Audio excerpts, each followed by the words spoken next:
Mesdames et messieurs, bienvenue sur votre chaîne Le Forum panafricain.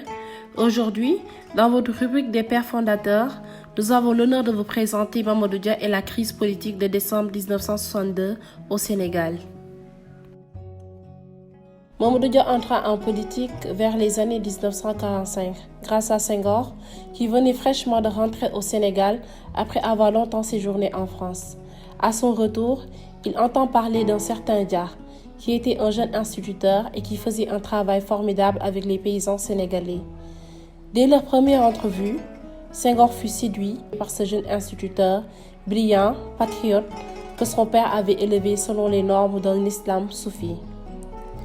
D'abord réticent à l'action politique, il accepta de se présenter à la demande des populations de Fatick au Conseil général, où il était alors directeur d'école et avait activement pris part aux activités socio-économiques. Il est parrainé par Senghor et participa aux élections sous la bannière SFIO. Plus tard, avec Senghor, Dia créa les BDS. Mamadou Dia avait des relations privilégiées avec les religieux et les syndicats, raison pour laquelle le BDS va se structurer et s'étendre rapidement là où la SFIO n'avait pas d'influence. En 1958, De Gaulle propose un référendum qui constitue un pas supplémentaire vers l'autonomie des territoires de l'AOF. Le vote qui consistait à choisir d'une part la communauté française et d'autre part prendre l'indépendance immédiate, le Sénégal choisit avec d'autres le statut d'État membre de la communauté, en annonçant qu'il transforme son système intérieur de telle sorte à être apte à assumer les responsabilités de l'indépendance. Dès 1957, Mamadou Dia s'active pour mettre en place un État fédéral ouest-africain. Il avait même consenti que son pays, le Sénégal, puisse apporter la plus grosse part pour financer le projet. Le 30 décembre 1958, à l'occasion de la conférence de Bamako, l'idée d'une fédération née des représentants du Sénégal, du Soudan, actuel Mali, de la Haute-Volta, actuel Burkina Faso, et du Dahomey, actuel Bénin. La constitution de la fédération est approuvée à l'unanimité par les 44 délégués des 4 États le 17 janvier 1959, puis adoptée par les Soudanais et les Sénégalais les 21 et 22 janvier. Alors que la Haute-Volta et le Dahomey se retirent, dissuadés par la France, le 4 avril suivant, la Fédération du Mali était née.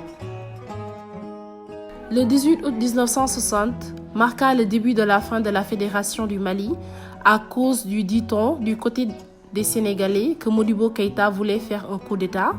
De l'autre côté, on avance d'autres arguments, mais ce qui est sûr, c'est que la France y a joué un rôle important. Car De Gaulle n'avait jamais digéré cette union des deux pays. Ainsi, sous la pression du gouvernement français, le Sénégal déclara son indépendance par rapport à la Fédération le 20 août 1960 et le Mali ex-Soudan le 22 septembre de la même année. Mamadou Dia demeure président du Conseil de gouvernement du Sénégal, indépendant. Détenant l'essentiel des pouvoirs exécutifs, Senghor occupe ainsi le poste quasi honorifique de président de la République. Dans un contexte ourdi de guerre froide, la France travaillait d'arrache-pied pour que ses anciennes colonies ne basculent pas vers le bloc soviétique. En effet, la conférence de Bandung en 1955 avait permis aux différents leaders politiques du tiers-monde qui menèrent leur pays vers l'indépendance d'affirmer sans concession leur non-alignement. Dans un contexte ourdi de guerre froide, la France travaillait d'arrache-pied pour que ses anciennes colonies ne basculent pas vers le bloc soviétique. En effet, la conférence de Bandung en 1955 avait permis aux différents leaders politiques du tiers-monde qui menèrent leur pays vers l'indépendance d'affirmer sans concession leur non-alignement. Le rapprochement de Mamadou Dia au bloc soviétique est en outre l'une des causes profondes qui expliquent davantage la crise de 1962.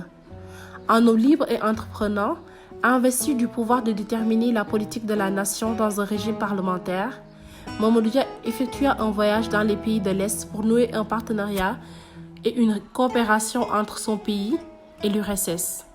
Ce choix de se tourner vers l'Est pour la recherche de partenaires économiques n'a guère rassuré la métropole, c'est-à-dire la France qui voulait continuer à avoir une main mise sur l'économie sénégalaise. Il est important de rappeler ainsi que Mamadou Dia voulait une rupture totale lors du référendum de 1958, tandis que Senghor a voulu rester dans la communauté que leur avait proposé la France. Ces désaccords marquaient l'acte fondateur du désamour de la France à l'égard du subversif et iconoclaste Dia. Ce choix de Dia était un choix de modèle économique et de développement audacieux qui dérangeait la France à une époque où les pays francophones d'Afrique venaient d'accéder à l'indépendance au début des années 60. Il s'avère alors qu'éliminer Mamadou Dia était la meilleure voie pour qu'une telle démarche ne prospère pas et n'ait pas des échos favorables dans les autres pays francophones. On ne peut pas aussi parler ainsi de la crise de 1962 sans mettre en relief le rôle qu'a joué la classe maraboutique. La vision de Mamadou Dia, pour ne pas dire sa politique économique et sociale, dérangeait profondément une certaine catégorie de marabouts. Le modèle de production agricole que prônait Dia tendait à libérer l'économie sénégalaise de la métropole, mais aussi les masses paysannes d'une quelconque dépendance. L'administration coloniale faisait des faveurs sans distinction aux marabouts pour acheter leur silence. Des prêts agricoles non remboursables leur étaient alloués. Mamadou Dia avait décidé de mettre de l'ordre dans ça en accordant ces prêts qu'aux marabouts qui remboursaient leurs dettes. Les marabouts mauvais payeurs et les traitants peu crédibles étaient écartés. Cet argent remboursé devait servir à financer les petits producteurs. Au plan économique, la coalition de l'élite politico-religieuse a contribué à asseoir l'économie du pays sur une seule culture de rente, l'arachide. Un choix scellé par l'opposition radicale des marabouts au programme de réforme du secteur agricole du président du Conseil du Sénégal. Dia voulait diversifier l'agriculture pour réduire la dépendance alimentaire. Cela impliquait forcément une réforme de la culture rentière de l'arachide. Les marabouts avaient une mainmise totale sur la culture de l'arachide qui constituait leur principale source de revenus et celle du pays. Mais la culture de l'arachide a la principale caractéristique de transformer les terres arables en terres arides. C'est ce qui explique le fait que Senghor ait pu bénéficier du soutien des marabouts au détriment de Mamadou Dia lors des hostilités du 17 décembre 1962.